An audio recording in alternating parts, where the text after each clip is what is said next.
Hello, my friends, and welcome back. Thank you very much for being with me again today. Well. Tomorrow, obviously, is the 9th of May 2025. Tomorrow, Moscow will hold the parade commemorating the 80 years since the end of the Second World War. Now, the Russians commemorate that, have the festivities on the 9th, others have it on the 8th. I know that the document of Russia's capitulation was signed on the 8th. It's not for me to decide when a country chooses to commemorate their victories or celebrate their victories, commemorate, the sacrifice of so many people and victims. So what do we have here? There are some free leaders in free countries who choose to go and celebrate Russia's victory, Soviet Union victory. And there are some other countries who choose not to go. The problem is some of the countries that choose not to go decided that the other countries should not go either because they're in control. And I have here some little countries, very small countries, very insignificant countries with a big mouth that closed their airspace to some leaders who would like to travel to the parades in Moscow. And these countries are not Germany or France or Great Britain or Italy, big country, important country. No, they're countries with about 2 million people on average. And there is Lithuania and Estonia. I will show you maps and I will show you the total population of these countries. There are cities, villages, but they did it. And I will not feel sorry, I tell you from the get-go, I will not feel sorry if one day the evil Russians will retaliate to these countries, like in this case Estonia and Lithuania. Remember, we have an infantile foreign minister, Kaja Kallas, coming from a country called Estonia, where she was the prime minister.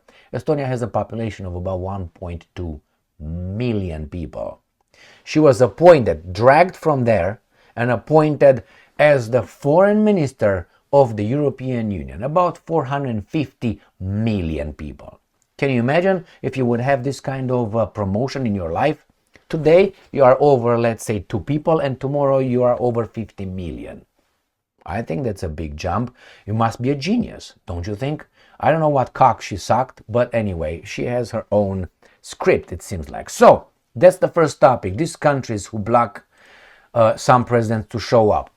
But eventually, they did show up, which is Vucic, Fico from Slovakia, and Xi Jinping. They're all in Moscow as we speak. That's the first topic. The second topic, I will give you some information on how the Russians prepare the parade against possible, probable drone or missile attacks coming from Ukraine. All right, so let's start with the first topic. First article comes from Ukrainska Pravda, so this is from the Ukrainians. This is from Wednesday, May 7th, 2025. Estonia to block airspace for leaders, plural, heading to Victory Day parade in Moscow. Now, let's look over a map first, and then we're going to see how big Estonia is. So, let's start with the map. The map is this, right? So this is Europe. We have Estonia as this big country that you can't see. It's right here. Where is Moscow? Moscow is right here. So, Estonia, Moscow. So some leaders, right, wanted to travel. I'm going to get up because the leaders that want to travel are from this area. They want to travel from here. They can travel over the Bulgarian, it seems like. So they wanted to go to Moscow. And this country right here, Estonia, blocked their airspace. So they couldn't fly, but it's okay. Probably the presidents can go from Finland, go St. Petersburg, and go to Moscow. But they're very proud of themselves. Very proud of themselves. There's some people who do not want other people to celebrate the victory against the Nazis. That means you promote the Nazis. No? Okay. So let me show you Estonia. Please hold your horses now, because Estonia is a big country. Estonia. Right there. So is this little over there, right? And let's see.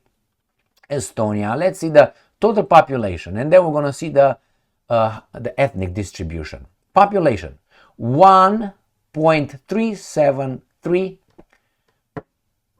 million people.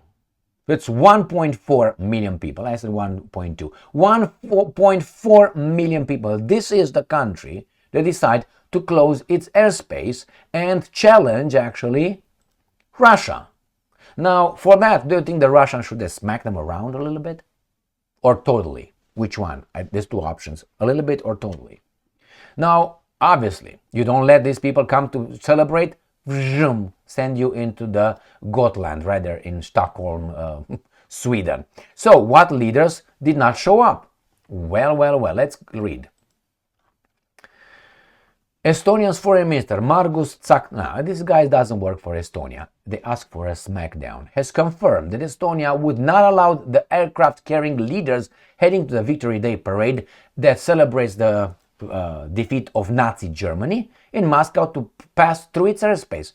Why? Why? Why? If you give me, it's a free country, it's true, people commit crimes too, and they're free to commit them. I think that's imbecilic. Why would you do that? Why would you do that? Because of Russia? So you don't want the Russians to celebrate, or you don't want these guys to show up over there? Remember, and I'm going to show you, one of the countries to which their airspace was closed was a European country member state, the same as Estonia. All right, here it is. This sold out said on Wednesday afternoon that Estonia would not permit planes carrying leaders to the Russian capital to fly over its territory, confirming earlier media reports that all Baltic states had taken a similar stance. All these guys right here, Lithuania, Latvia, Estonia, all these three countries decided the same way, probably Poland as well. So this total population of these three countries, for people who are not from Europe, I don't expect you guys to know this, have a population of 6.1 million people. So if Estonia has 1.3, Lithuania, oh, I forgot to show you the ethnic distribution in Estonia. 20% Russians. Right there. So that means 1/5 of the country is Russian. So what if these guys decide to form an ethnic party like the Hungarians have in Romania? UDMR. Uniunea Maghiarilor Papapap din România. How about that one? Well, that means they would always be probably in a coalition party somewhere. So those countries decided, all right, all of them, that's fantastic. So let's see right here. Slovak Prime Minister Robert Fico and Serbian President Aleksandar Vucic are expected to be the only European guests attending Victory Day celebration in Moscow. Okay, good for them. Latvia said that. Following reports in Serbian media, Lithuania outlets have also confirmed that Vilnius intends to deny overflight permission to both Vucic and Fico. So where are these countries located? So Serbia wants to become a member of the European Union with this kind of people? So that is not Estonia that does that because the Estonians all of a sudden said we're going to the Russians. No, they received an order or they kiss ass. That's what they do. Or both. So imagine that someone from outside of the European Union sees this behavior coming from this member state and say, do you want to be in that union? If you want to be in that union, you have to act the same way against the Russians. Do you want to do that? Or you want to be independent and sovereign? All right, so here it is. Let's go. Let me show you where Slovakia and Serbia is, shall we? All right, so Slovakia is right here and Serbia is right here. So Serbia, the president of Serbia, in order to get over there, he had to fly. Okay, so let's say Vucic. Can he fly over Bulgaria and go this way like that? Could do that, but I don't know if Bulgaria allowed them. I don't know if Romania allows them. But where do you go to Romania? Over Ukraine, you won't. So you're going to go this way. So you go to Hungary. That's clear that it's going to be allowed. Then it's going to go Slovakia. And then it's going to go Poland. And then I don't know why they have to go like this. It's just shorter, correct? instead of going this way. So these guys say, no, you can't go over. Now, the other one, Slovakia, right here, Slovakia is member of the European Union. These guys supposedly want to be in this union. So these guys the same way. They are banned from going. Very nice. But we find out that the Serbian president reaches Moscow, albeit not without trouble. The guys are celebrating that the Russians cannot celebrate the victory against the Nazis. That means you support the Nazis. Imagine that someone will tell you, that you can't celebrate the victory against the Nazism in your city. What would be your first, logical interpretation? So are you Nazi? You promote them? So, that's the first one. Why don't you want these guys to go over there? They're not celebrating Putin. They're celebrating that. Anyway, I'm not going to go over that again because I'm going to go to the next one. So, Vucic made it. Lithuania closed airspace to Slovak and Serb leaders en route to Russia. President says. This is Robert Fico the same way. So let's see. Now it's Lithuania's turn to see its might. Lithuania, right there. Lithuania is another little fucker over there. And again, it has 5% Russians, 6% Poles, 2% Ukrainians, 82 Lithuanians. So they have, 80% Lithuanians. The rest, yet. All right, let's see. How many people are over there? Population, estimate, 2.9. So these are 2.9. The other guys are 1.4, almost. Let's give them, right? All right, so let's give them 3, 4, let's say 4, 5. Not even 5, it will be 5. Only 4. The other ones probably are 2 million. 1.8 million is Latvia. The other baboons right here. So remember, these are 6.1 something. Right there. All right, so then we got to this piece of information, not like that. Xi Jinping arrives in Moscow as Putin's guest of honor ahead of Victory Day military parade. Okay, you dare to destroy this guy, China will get you. I don't think China will be so nice as the Russians are.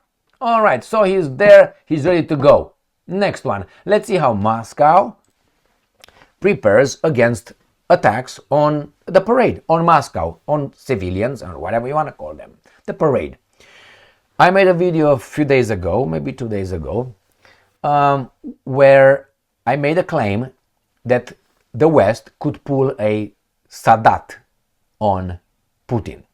If you don't know who Sadat was, he was a president of Egypt, and he was assassinated during a parade, celebrating crossing the Red Sea, going to the canal, going to against Israel and so on. So he was assassinated. The same. Some military. I made a video. Go and check it out. Some military jumped off, and they had live ammunition. Now, since the Russians will get ready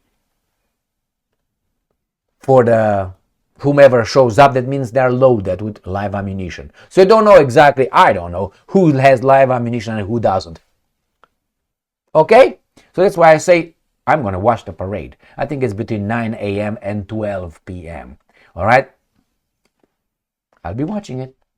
That's Moscow time, I think. Here, you just drop about 7 years, 7 hours. All right, let's go to the last one and see how Moscow prepares. Ukrainska Pravda. Moscow prepares for total communications blackout on May 9th. Total. Mobile internet may not be the only service shut down during the Victory Day parade on Red Square. The entire mobile network could be jammed in Moscow. All right. From where?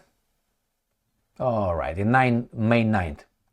The source said the residents and visitors in Moscow may be left without any mobile connection on May 9th, possibly from 9 a.m. until around 1 or noon p.m. They've never jammed Moscow like this before. Why is that? Because you guys said you're gonna strike it. So what are you supposed to do? Drop 2 atomic bombs on you so you don't exist anymore, so you can't drop it? I mean, please. The Moscow Times, they've never jammed Moscow like this before. They practiced an on other regions. The Moscow Times reported that similar information had been confirmed by other sources. They noted that the authorities may completely cut off the network, including home internet, following the example of Belarus, which applied the same measures during mass protests in 2020. All mobile, and the Americans did not do in the... I tell you what the Americans did during the riots at the Capitol. The CIA went to the companies with the mobile phones and the hotels in the area. So what they did, they drew a perimeter around Washington, D.C., and they went to each and fucking hotel, and they demanded to get to see who were the guests. And they looked through all these guys to see if they participated, camera recognitions, face recognitions, and so on. See where they traveled and for what reason. And the same they did with a credit card. The same thing. They went to credit card companies that demanded to see who paid in Washington, D.C. over there. And they got all those things through the little systems that they put Emil Kosman everywhere. The brothel in that, and so on. They found me everywhere. So the same over there with Washington, D.C. That's how they did. And with the internet, the same way. Communication, they find out where you were. What phones, what happened. The same thing they did. But America was doing an investigation. These guys are trying to prevent something. But hey, during the mass protest, Belarus did a bad thing, but Americans always do a good thing. All mobile operators and internet providers have been instructed to prepare in advance for this scenario. It is expected that neither SIM card purchases, VPNs, nor other workloads will allow users to restore the network. Okay, so this is what I think is just not what they say about jamming. I'm concerned with live ammunition more than jamming. You can jam, but certain things are, how should I put it, unjammable. And if they have those means, you don't know what's going to be over there. A truck coming with what load in it. We'll find out. I hope nothing happens for the benefit not only of the Russian, the guests that have, and the Russians in Moscow, but for what will happen to the Ukrainians, because Zelensky, the alien, will decide that for them. He protects them against the Russians, but he exposes them to an atomic strike from Russia. Nuclear attack. That's it, my friends. Good job, the free countries of the Baltics. This is the European Union. If you need more evidence that the European Union is a tyrannical union, this is when countries got in a marriage. They married, they got into the union. It's not one member tells everybody else what to do and some central office. And these guys are just freedom of speech. Go to Germany. These guys banned outside media because the media is propaganda, but they spew propaganda each and every day. I mean, sorry to break the news for you, but every media outlet has its own interest, special interest, all narrative. I mean, you're not going to hear, for instance, CNN, let's say, has an stockholder, let's say it has Raytheon. You're never going to hear CNN talking badly about Raytheon. That's the pay. This is YouTube imbeciles. This is a scenario, okay? So let's say Raytheon has, 20% shares. I'm just saying 10% shares in CNN. Do you think you will ever see CNN bashing Raytheon, the arms manufacturing companies in America? No. Why? I thought that you were in the business of reporting, not spinning or manufacturing the truth or reality or whatever is over there. No, they're not. So when you tell me that the Russia Today, Sputnik, these guys are just propaganda. CNN is what exactly? How many active intelligence officers are in CNN? I can give you a fucking list right now of former. And it's not only that. Remember the Operation Mockingbird, 1970s?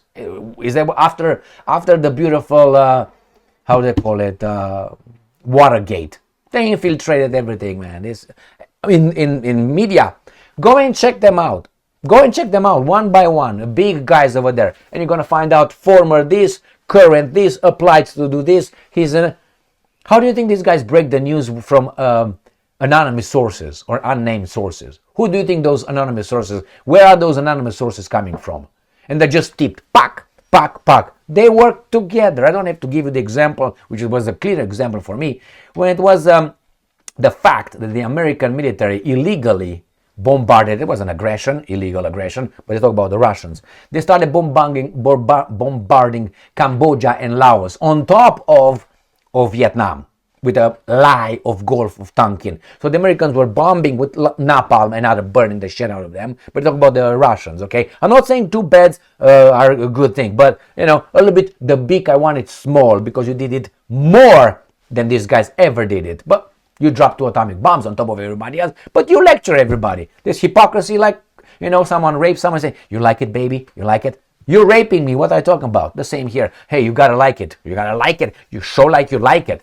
You know, it's the same with these guys. So then it was bombarding Laos and Cambodia, and I think I can remember what exactly newspaper it was.